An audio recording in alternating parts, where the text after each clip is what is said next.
What's up, gamers? Welcome back to some more Legends of Runeterra content. Today, we are playing a deck that I don't play. And the reason why we are playing this is because I had an idea. So right now, I am sitting at 106 LP inside of Masters, which puts me around place 950 overall, out of some like 6,500 Master players at the moment. But what I decided to do was, I don't know if you guys remember, but a couple of years ago, or many years ago, depending on how you look at it, there was the challenge of how you text your cell phone neighbor. So you take your cell phone number, you change it by one digit, and then you text that number. And, you know, it was like some weird little thing that went on for a bit. I don't know, like, how old of a tradition that is, but I discovered it a few years ago, thought it was a little bit weird. But then in my head, I was trying to think of a deck to play for today, and I figured, you know what? I will pull a deck from my ladder neighbor.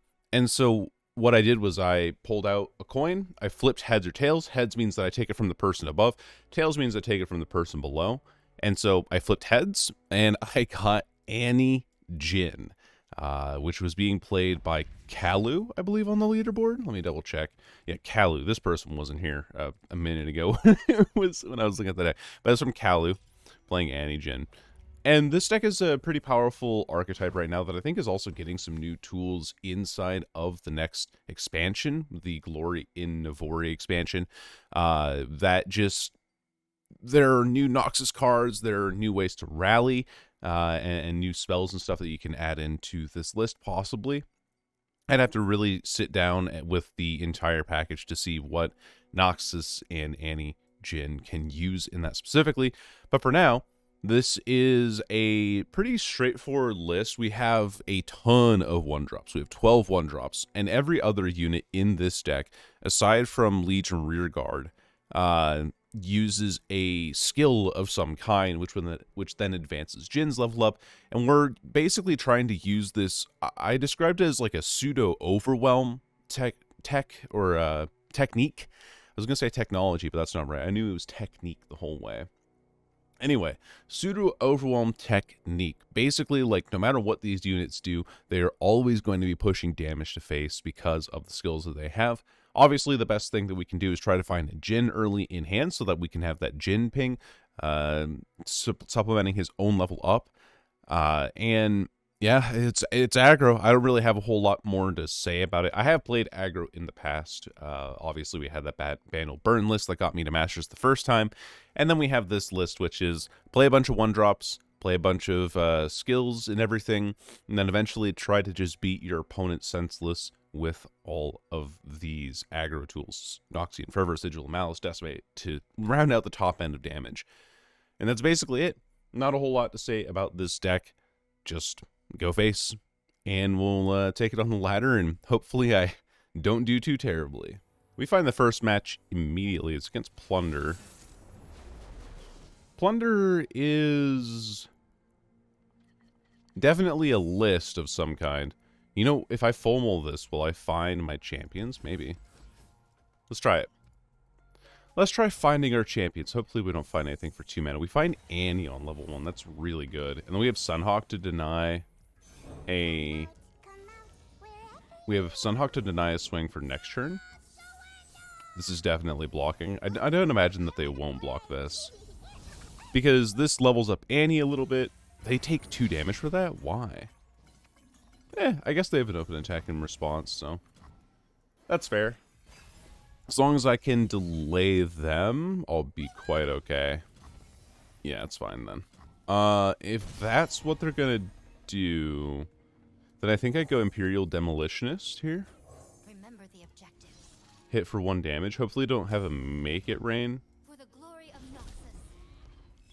And then next turn we open with a Solari Sunhawk, because that'll get quite a bit done. I could swing with both. They yoinked a Legion Saboteur. That's really funny. So now we know we don't have one of those in the deck, but I don't think it matters all too much. We could Boom Crew Rookie. Not having 1-drops in this hand feels pretty bad. I could have also gone Stage Hand, but I think Stage Hand is better suited to a late game position. You're also running Tusk Speaker. Interesting. I think that Sagehand is better suited to a late game strategy because there might be a smaller unit that I want to stun that will eventually like fall to my my board here. This is a really good swing for me. Trading off most of their board while still also having all this burn available in hand gives me a pretty hefty advantage. I might play Stagehand next turn defensively, depending on what they develop here. But they're also only 2 out of 5 on their champions on turn 4, so this is really good. Also really good, Tusk Speaker. Give myself a little bit more burn options. Annie's pretty close to leveling. Yeah, you can take your 2. Take your 2 damage. I take my Tusk Speaker here. Take Tusk Speaker. Play it into Boom Crew Rookie, perhaps? No. We actually want to play Imperial Demolitionist because that levels Annie. That'll be better. Do this. Level Annie. Annie now deals 3 in stuns, plus the 1 damage that she supplements with her level up. So that'll be pretty good. Leveling Annie, burning for 2. We're down 14 to 12. Problem is that turn 5 and beyond is a little bit rough for me. Having my opponent at 12 HP at this point in the game is not great. To be completely honest with you. I do want to swing, right? But then they have like a really good double block anyway, and then I just don't have the advantage to continue. So what I'm going to do instead is I'm going to Imperial Demolitionist here to start. This into possibly Stagehand, depending on what they play. Because they could potentially play a big unit here. Could be a Gangplank, right? I hit all 3 of these, which is really nuts. 2. If they pass, I open attack. If they develop something, I stun it with Stagehand. Okay. But if they're developing that, I play Doom Beast? Is that right? No threat of champions this turn? Not a problem. Drain them down. They're down to 8 HP, which is pretty good. 7 HP because they're dealing damage to their own Nexus here. So, pretty big swing. And then I think I trade my whole board down now. Just to try and push for lethal. Make them, force the block, force them to have some answers here. And then I have Stagehand or even Tibbers next turn to stun out a Seju. Wherever need be. Taking them down to 5 is pretty bad. Or 2 is pretty bad. Like, they don't want to be at 2 HP. They have to lose their entire board for this. And not having a Make It Rain actually works really heavily in my favor. Push for 1 damage, but that's quite alright, because we push for 1 damage, clear their entire board. We have 2 stuns available for any champions next turn.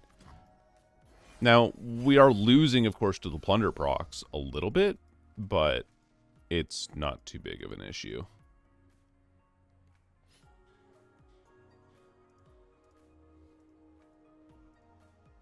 Still waiting for my opponent to make a decision here. They want to possibly play Sejuani. They don't have Sejuani. This might just be lethal outright then. That draws a champion in this deck. Draw a unit with X amount of power. Levels their champions, but not too big a deal for me. Play second Boom Crew Rookie. And that pushes exact lethal, if I'm not mistaken. Spirits Unleashed? Not a problem, because now they're bringing themselves down to 5. Sure, their units are bigger, but, like, I don't think it matters too much. And swing for lethal, I believe? Because this gets stunned by Annie. Yeah, we just burn them out anyway. It's really, I find it really strange. Of course, they had to develop units to try and block me, so they must have just had a really bad hand. Plunder not having champions, that's the first time for me. Because they had to develop... What the hell? I got 28?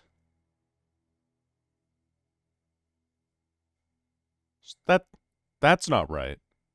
I'm not supposed to get 28 off of that. I got 16 last time. Okay. Match number 2. Zoe Aphelios. This might be a bad matchup, depending on how things go. Wow. I love this hand, aside from that. Boom Crew Rookie we could even swap out for a better unit, possibly. But Annie and Jhin in hand is quite incredible. I like Tough Speaker as well. Gives me a really good set of options for next turn.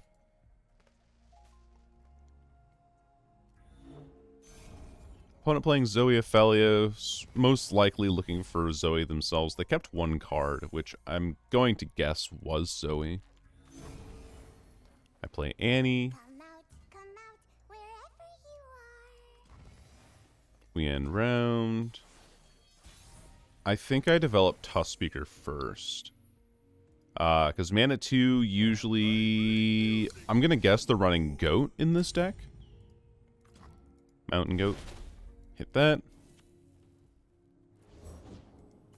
Esmus. Okay, Esmus, would you like to block 5 damage? I'm doing quite a bit here. But they have to block. I don't know if that's the right block. Well, no, you block the same amount of damage either way. Because this hits for 2, hits for 1. You block here, this hits for 3. So it's the exact same amount of damage. Losing Esmus early feels pretty nice for me. Because that gives me the ability to just go with the flow. We have Jhin next turn as well if we want. I think I might even develop... we could stagehand here. But I don't think that Zoe is enough of a threat for me to want to develop stagehand. And plus I want to have the stun available for next turn for when I have Jhin on board. I don't want to burn the skill just yet. So... what we'll do instead is we'll just looking for Crescent Strike most likely. Maybe I should have stunned Zoe.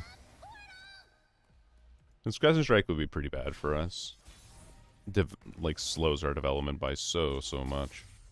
We have Jhin on 4. I'm expecting there to be Fangs, possibly. Fangs is a possibility. But if they actually double stun Annie and Legion Sabo, or Legion Sabo and Jhin, my attack becomes so weak here. Yeah. I don't think that was quite the right call, but that's okay. That's fine. Twin Disciplines is the only thing that really saves the Zoe here, and even then Zoe gets stunned, so I'm guaranteeing myself all of this damage now.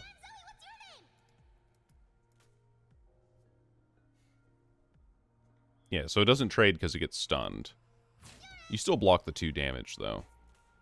So, it's not like the horrorest thing in the world. And getting that Crescent Strike was pretty good. Now, the reason why this takes more damage is because it gets stunned, and then Annie's Molten Shield goes through to the face. So if you block this, you actually block 2 more damage. And there we go. Boom, boom, boom. And there we go. That's the power of having both of these champions available. Turn 5, though, is where things start to get a little bit scary. This is the same thing that it was like last turn, because it is very likely that we have our opponent... Yeah, Sunburst, sure thing.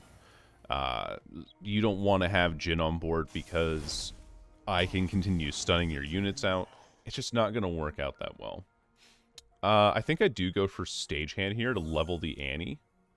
We go Stagehand so that we can play Doom Beast. We level Annie. We stun Zoe so she can't attack and develop or get more things for the super cool star chart. And we just kind of, you know, curve out really easily. The aggro is still... This deck is still very good. And because we don't know what's in the... What's it? The package? I'm thinking of the we don't know what's being rotated exactly.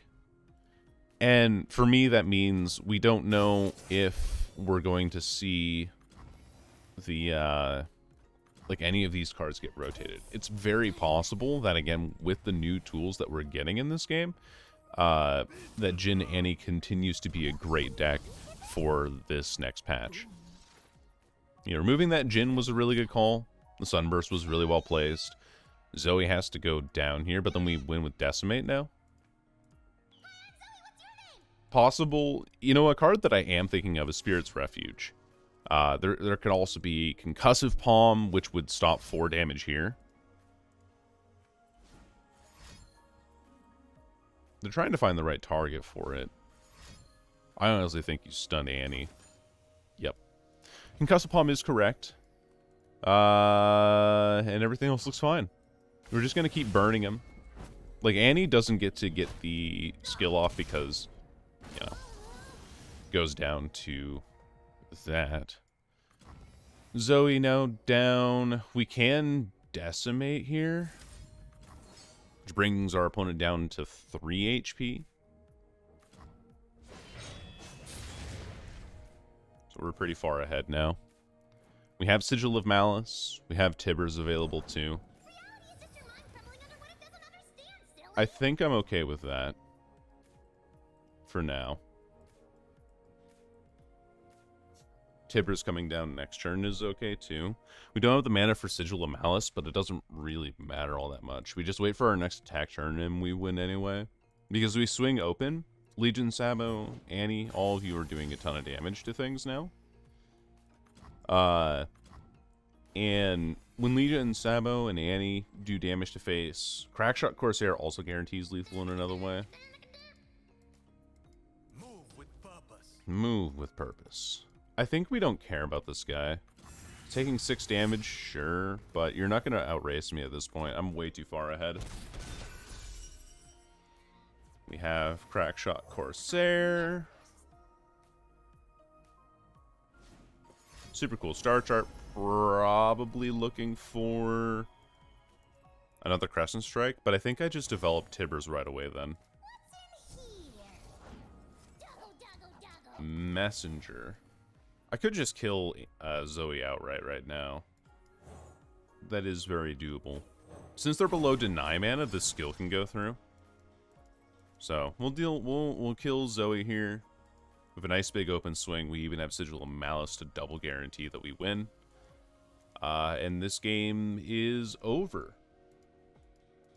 This deck is very strong for a good reason. I mean, it is the most played deck in the game at the moment for some really good reason. They're considering playing Twin Disciplines, I guess, or Momentous Choice. Either one of those can really work out.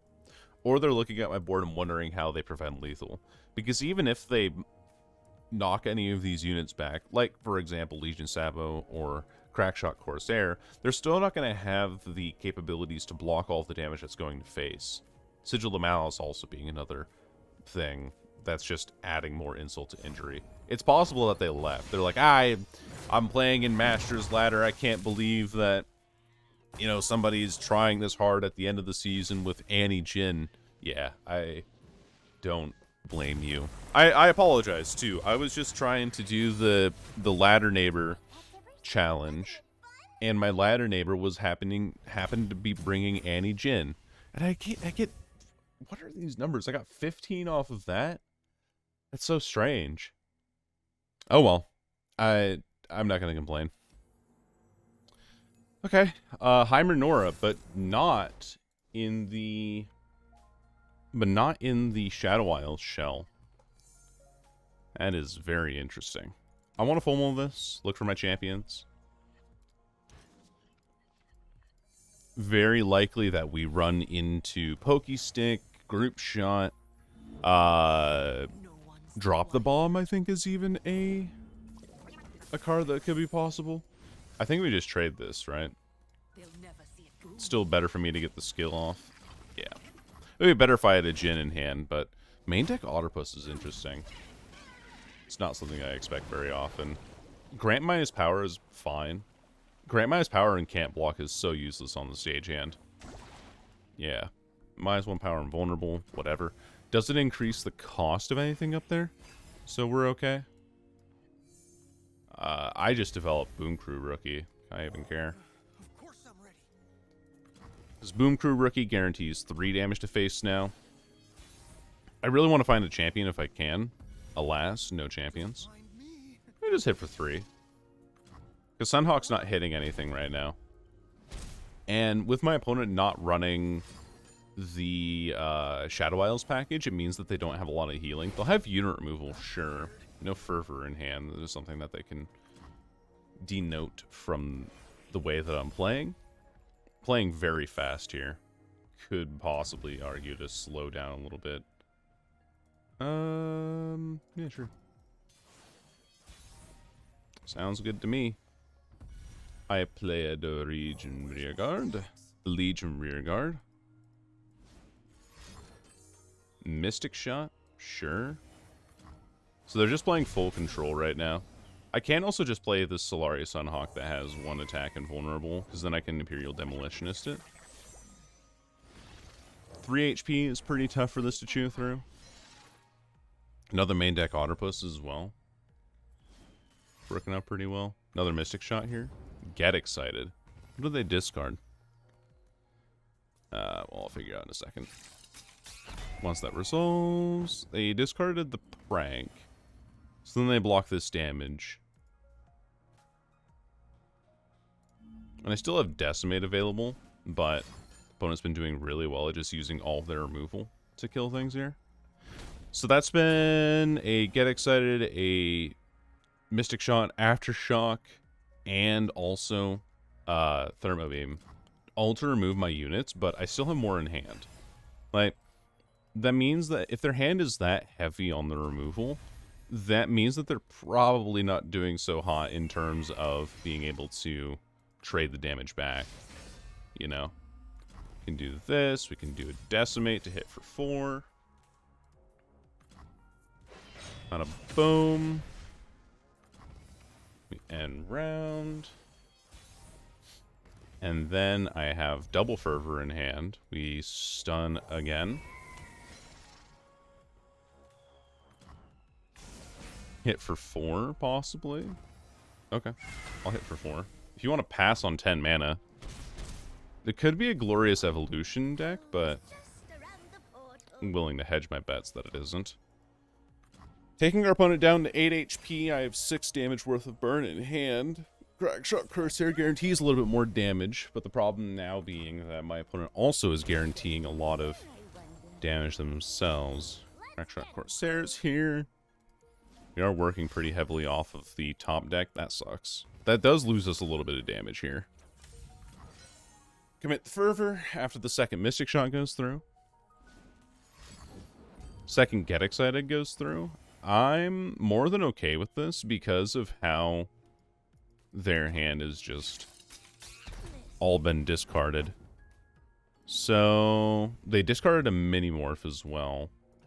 Pass. See what they get off of the portal, because they always top deck it. Watch. Oh, they don't top deck it. Sigil of Malice here. Or the, sorry, Sagehand here. To hit you. Stunned. Third main deck Otterpuss. Wowza. Okay, well. We swing for 8. Opponent double blocks. Now I Fervor your face. For the 3. I just need 1 more point of damage, and losing that Crackshot Corsair was so detrimental. If they hit the 3rd Mystic Shot, I'm fine with them winning this game. Because they've had they would have had triple Mystic Shot and double Get Excited just to win the match. Yeah, prank that Sigil of Malice. Give me that +2 cost. Delicious. Okay. Treasured Trash. Okay, no, that's pretty funny. I'm gonna actually use this now, just ahead of time. I should have used it during the combat, because, like, I have nothing in hand, so there's really no reason for me not to use it. if I top deck some kind of damage, which we already used double fervor. But if I top deck some kind of damage like a Decimate or another Sigil of Malice, which we do have 2 in this deck, we'll be doing pretty good. Opponent's going to take some time to look at their cards here. And while they do, let me tell you, Annie Jhin, 56% win rate overall, 5% play rate. It is only marginally higher than Elites, which is a 55% win rate. Treasure Trash. Oh, that was just a main card. Okay. 55% win rate and a 4.93% play rate. So, there is that. Opponent looking for more options. The treasured trash cards that they had must have been garbage. And there's the portal card. 1 HP. Now, Mahira is a pretty good find. Megatusk is funny to lose there. Boom Crew Rookie really sucks for me, though. We pass. Let's just pretend like, oh, we don't have anything. La-di-da-di-da. I can take 11, right? Because they've already used a couple points of burn. I can even block this if I wanted to, and I think I will. I'll block here. Might as well. You know. Keep their board a little bit shorter. It's not going to make too much of a difference here. Overall. Third, get excited. Wow. Okay. You know what? Opponent's gaming. Tosses the purple berry shake. Which I don't know what they got that off of, but you know. We have to pass. I have nothing else in hand now. You know what? You can't beat him. You can't beat the triple get excited. It's just not possible. If I find... Oh, Tusk Speaker, but they're going to open attack. Damn. Yeah, GG's. Unlucky, dude. The triple get excited was so unfortunate. Oh. Triple get excited and Mahira off of Treasured Trash was exactly what my opponent needed to win the game. And that's actually my first defeat in Masters, and that's pretty incredible. But you know what? Deck's trash anyway. So I get minus 25 there. That's normal. These LP gains are strange, man. I mean, I did say in that last match, if they get triple get excited, they deserve to win. Triple get excited, triple Mystic Shot, right? No, double Mystic Shot, an Aftershock, a Thermogenic Beam, and the Mahira off of Treasured Trash. It was just not meant to be for me. Playing against a pretty historically awful matchup, Nora Vagar, because both of these champions really effective at priming removal. We played triple Legion Rearguard. That was a great opening hand. I don't know what I did to deserve this, but here you go. Here's another Legion Rearguard. And if you thought that wasn't enough, here's another Legion Rearguard. So I'm still pushing in for 6 damage on... Still pushing in for 6 damage, but triple Legion Rearguard's pretty funny to start. Hit for 6 damage on turn 2, because this card is ridiculously good. Opponent gets to block 1 with the Junk Construct. It doesn't really matter to me all that much, though. Vile Feast is definitely a possibility in this deck, so I don't think that these units are very long for this world, especially after I use Imperial Demolitionist here. Get this Jhin running as well. And then we can open and hit for a... Oh, what? Okay, sure. I mean, this is why this matchup's bad, right? Because they have all these pings, all this removal. But also, I have a good open attack next turn anyway. They want to block the 3 damage. I'll be hitting for 2 if I do choose to go for anything. I could actually stage hand here, which would be really funny. Because then I can stage hand, attack, and then hit with Fervor as well. It's 2 out of 3 on Jhin. We can play Jhin next attack turn. So we stun this. They play Aloof. Oh, I lose the Decimate. That sucks. Ooh, and they draw their unit. It's Legion Grenadier. We can stage hand this guy as well, which I'm okay with. No, we stagehand this because the rest of our board actually trades this unit down. Have a part to play. Take one. Ta-da! And there's Jhin in hand. Really good hand so far. Embrace your fate. 1 damage. Mine. And then I can swing here This time, for 13. Really close to lethal. Hitting for 10 instead. And also blocking the unit that can't block next turn is pretty questionable. That's, yeah, the better block. Of course, it kind of sucks to lose the unit, but taking you down to 5 is where I like to be. That is lethal in hand, if I so choose to represent it. astounding curiosities lie ahead. Possibilities exist in the form of Jhin. Art requires A certain cruelty. I don't really care about this attack. I especially don't want to be walking into another double ping like before. But I have my orders. I had triple 1-drop. You know how it is. Yeah, there's a ping I was expecting anyway. So there can be miracles if you believe.